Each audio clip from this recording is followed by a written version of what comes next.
nothing. Complaining, that she only has $700 in disability, but she also gets SSI. So she just sits back and plays.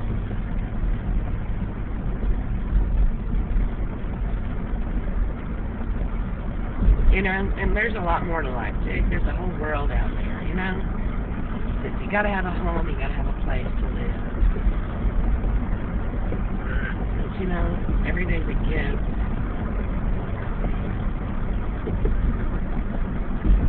And you get to be 70. I've met school administrators that were retired that are still working in the school system as like teachers' aides and stuff. And you couldn't tell by looking at them that they're in their 70s. They're so young at heart. And they're so full of life, and positive energy that, it'll slow them down.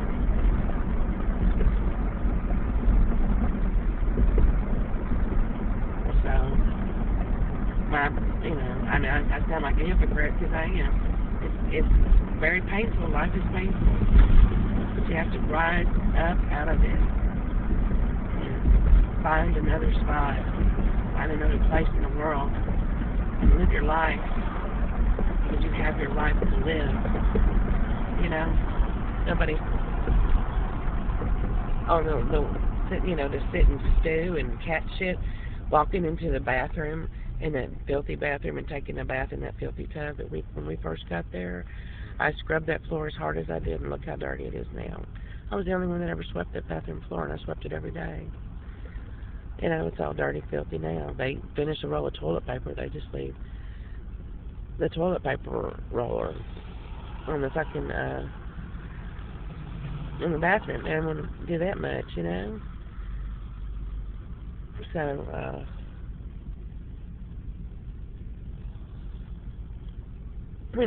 people have a right to live their lives the way they want them. That's how she wants to live, is to be miserable. And, all this stuff with Charles where she's acting so,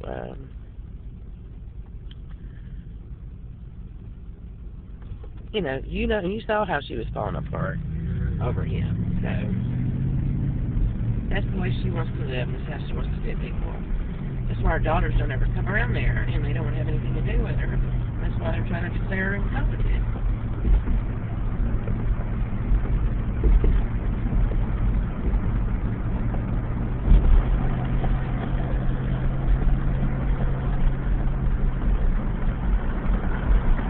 And that's what she spends all of her energy dealing with every day. She can hold it together with Charles.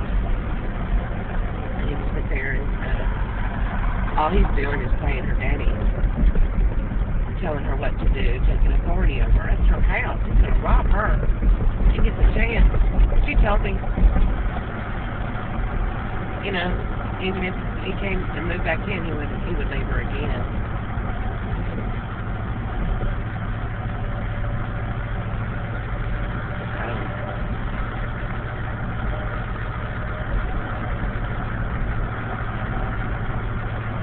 Whatever.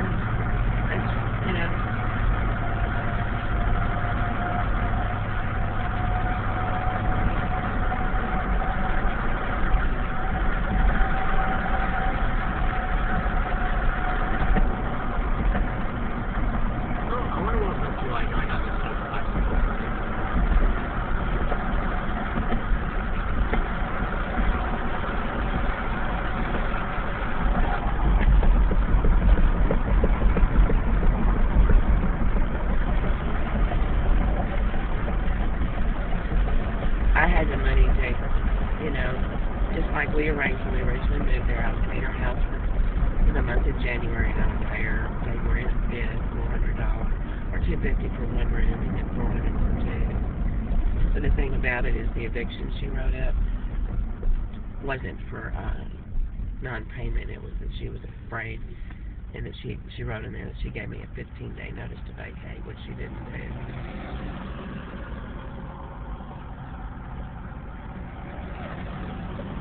It was a 5-day notice, and then she went and filed the eviction.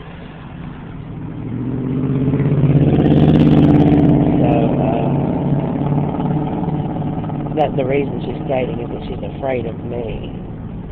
It's her house. She wants me to leave because she says she's afraid of me. The judge is going to say, well, ma'am, it's her house, and I don't know what happened, but it's her house, and she doesn't want you there. I think the only exception he can make is that, I was not arrested. The cops did not arrest me for doing anything to her, and, he might order her to give me 30 days instead, but then if I stay 30 days, I'm going to have to pay her rent for the month of February. $250 minimum.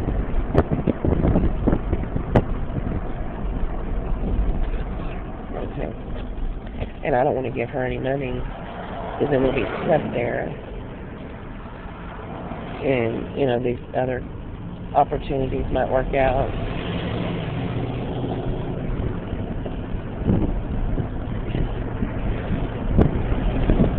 And, the bottom line is we're scared. We're the ones that are terrified. She's not.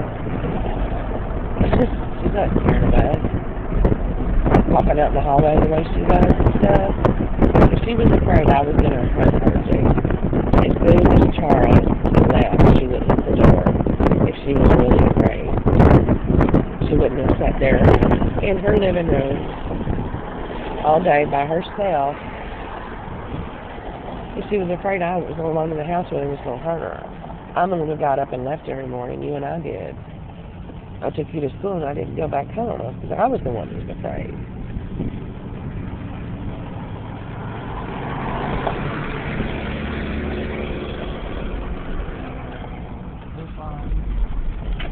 So anyway, she's lying. It's all a game to her and they all enjoy it.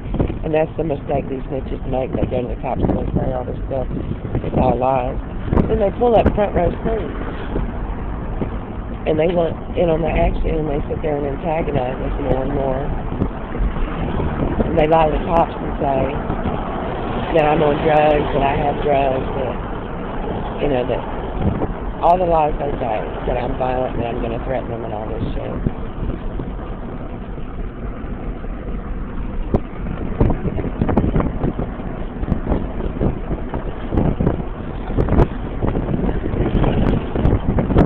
Like that guy last night that was babysitting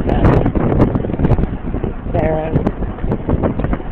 He was talking about you, saying who's this guy walking around with a fork? That's my son. He's waiting for Sarah to come out of the bathroom because he left his 2 cans of food in there. He said, well, he acts like he's going to stab me with it or something. He hasn't done anything like that. I said, that's my 14-year-old son. He's only 14. He's not going to hurt you or do anything to you. He said, oh, I'm not worried about anything. I'm a Marine. I said, oh, really? I come from a family full of them. You think you're a badass motherfucker standing there with your drunk ass mouthing off like that? Fuck off, man. Who the fuck does he think he's kidding?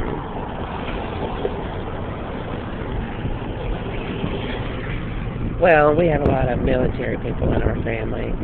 Many of them.